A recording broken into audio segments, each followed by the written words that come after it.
Welcome back to another episode of Satisfactory, my fellow friends. I hope you guys are having a fantastic day today. I'm having a great one myself, and it's been a while. It's been a couple weeks. I took a little bit of a vacation, small mini vacation. Finally, everything out here has been eased off, and we were able to go do some things like camping. So we did that. We headed out into the wilderness and did about 5 days or so of camping. Did some fishing, caught some rainbow trout, had to let them go because they were too small, but all in all, it was fun, and we got out, and I was no longer staring at the four walls of my house, which is, well, that's nice. That was refreshing. So I'm back, fully recharged, and today we're actually going to do something a little different. We are going to kind of clean up a little bit in our quest for progression and getting things like power and getting trains and all this stuff up and running. We kind of left a lot of little projects behind, like skeleton projects, like, you know, these things, like the wet concrete. So we're going to actually start cleaning some of this up. We're actually going to get things going and finalize some of these bits and bops, essentially. And it's going to start with, we're going to start making some encased beams.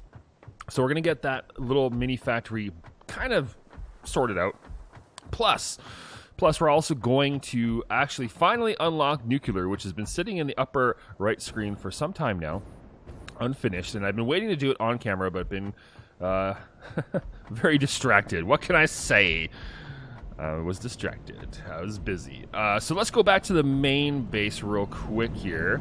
And we'll start with getting a few materials in line. I don't think we need 40 refineries for this, but we're going to need some refinery materials. That is for sure. That's probably left over from our power setup. And guys, thank you so much. I know a lot of you are new here, and thanks for coming by and subscribing and hanging out. Even though there haven't been a few videos for a little while, I hope you've been enjoying the back content. And now we're going to be back to our regular show, a regular program, if you will, and we'll be back to doing lots of Satisfactory and some other games like Subnautica. Where do we got to go here? I want to do something. Right, I want to show you guys. We're going to dump off a few things here. I think I've got a little bit too much rubber. Let's, here we go. Let's make a deposit. Let's go. I got 7 of the boards. Let's go feed these into the beast. Hit the big red button. And we'll get started. Big red button, smash! Nuclear power unlocked. Milestone reached. With the provided buildings and parts, you can now set up nuclear power generation, which balances an increase of fuel production complexity with improved power output. Uranium scanning unlocked. Wow. All right. This method of power generation creates nuclear waste. Right. So it creates nuclear waste, which means, yes, all kinds of craziness. Now let's check this out. Let's look at the power here. I'll also unlock some of these double wall things, but let's take a look at nuclear power. So it looks like we need supercomputers. We're going to need heavy encased. So, yeah, not crazy amount of stuff. What about logistics? Is there any other thing in here? Organization. No, I don't want to do that. It looks like all in all. Whoa, what's this? Ooh. Did they add that little power thing? I don't remember that being there. That's cool. Yeah, so have a cup of coffee. Let's grab some materials. Let's head back over to the other side of the base now that we've unlocked that, and we can get going on upgrading our base. All right, first up, wet concrete. So let's take a look here. We're bringing in packaged water. We're emptying it. We're then pumping the water into the concrete mixer, if you will, and we're generating concrete right here.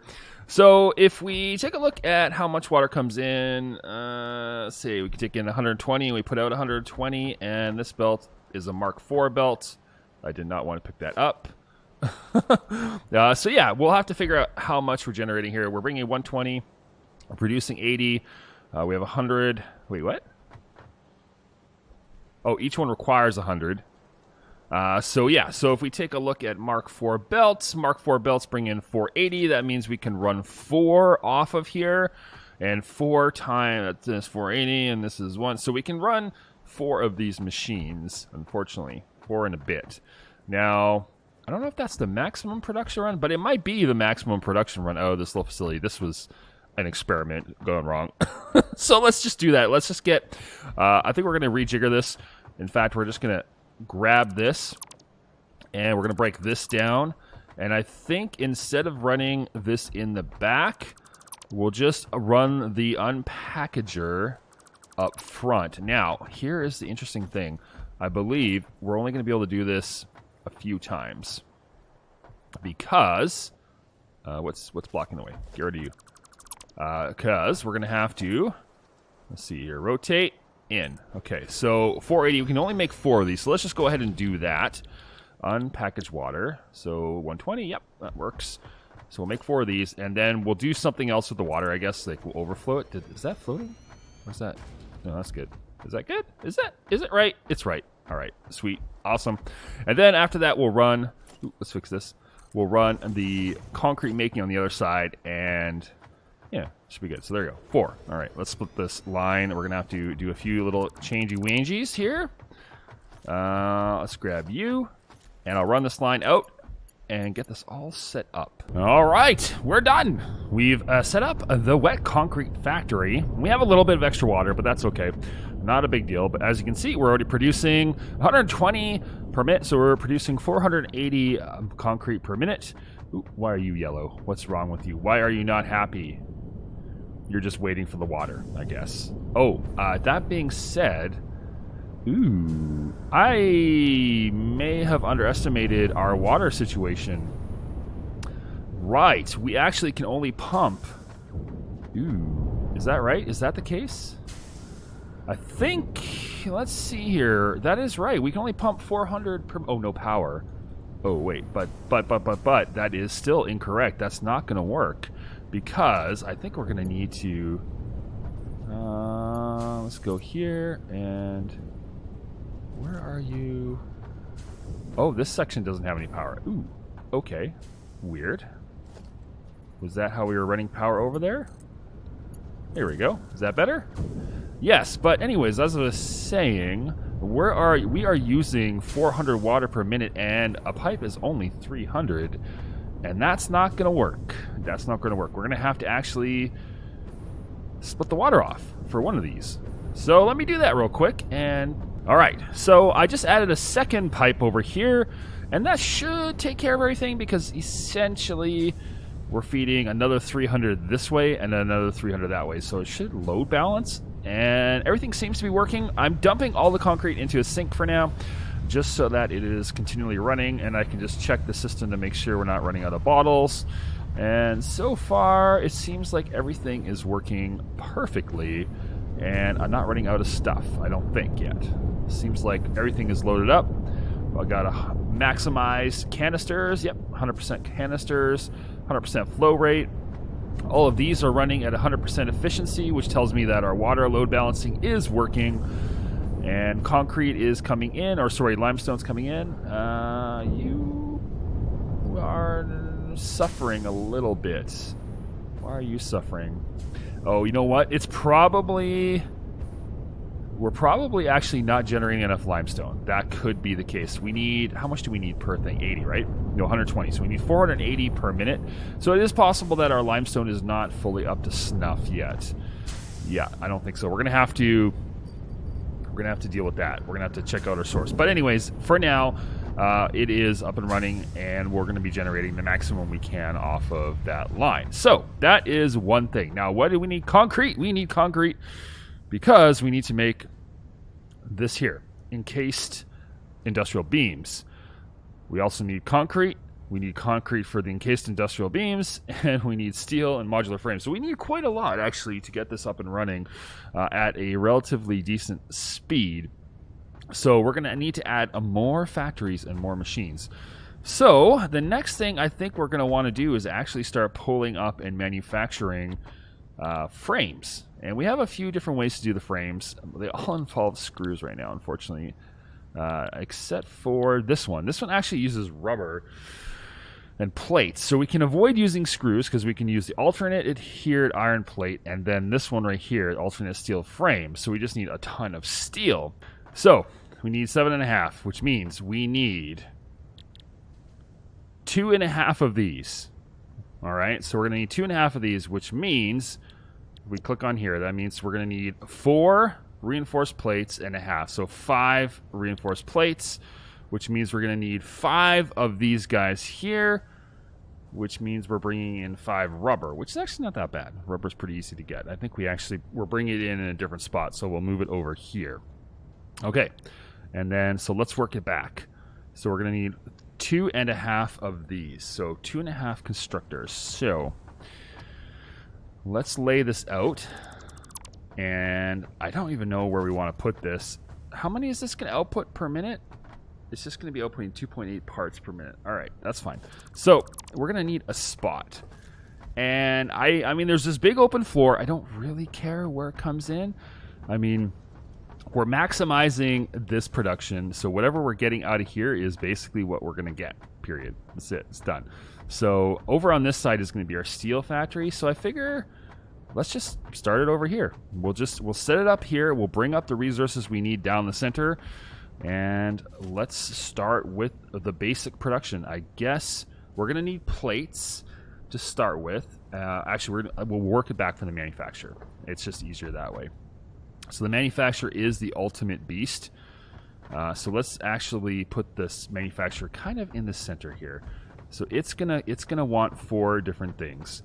So let's line it up right here. We can always move this later. Okay, so boom. There it is. There's the manufacturer. So inside the manufacturer, we need 4 different lines. This is the one we're going to roll with.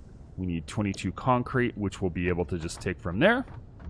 And then we're going to need our modular frames. Let's start with that. So modular frames, those are the first thing. We're going to need to make a modular frame assembly line. Now, the assembler, we're going to need to produce a few things here, and then we're going to output it over there. So let's just line it up like this. Again, we got lots of space, so we'll line it up like that. Is that good? It gives us lots of room.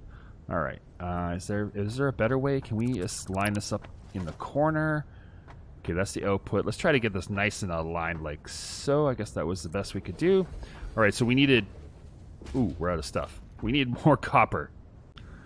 All right, so I've gone ahead and set up a few more of the plants, and I've decided that I probably are going to want 1 or more manufacturers, not just the one. So that means we're going to actually have to do a lot more work of infrastructure upgrading, and so this little bit here is probably going to get ixnayed. As you can see, I kind of just set up everything to make those reinforced plates, but you know, I just feel like 2.8 per minute is not enough. We're going to have to be doing a heck of a lot more than that.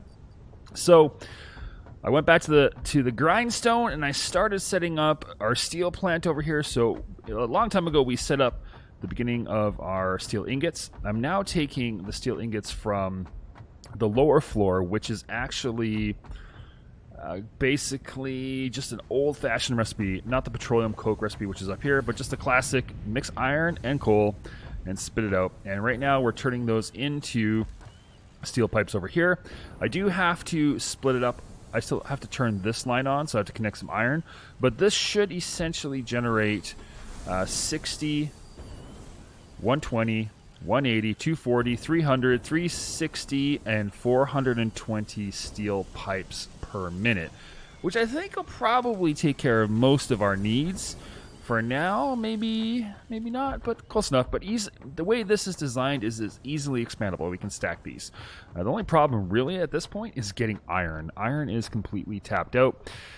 And we might have to pull some iron from the old base and actually shut down some of the manufacturing over there in order to make this work. But that's good, and I feel pretty happy with getting this up and running. And now we have 1 more component being made. But that's going to be it for today's episode. Going forward, we're going to be working on these little projects, getting little bits and pieces up and running in our new mega base, and getting all the kind of the raw ingredients and the raw components that we need, like encased beams and steel pipes and all that good stuff. Now that we have our power generation set up and it can be easily expanded. And then we also need to start shutting down our old base, which we'll probably start doing in the next episode. Anyways, guys, that's it. If you like this video, you know what to do. Bang on the like button down below, crash that subscribe button. And as always, I love to hear from you in the comments down below. My name is Crash. I'm out.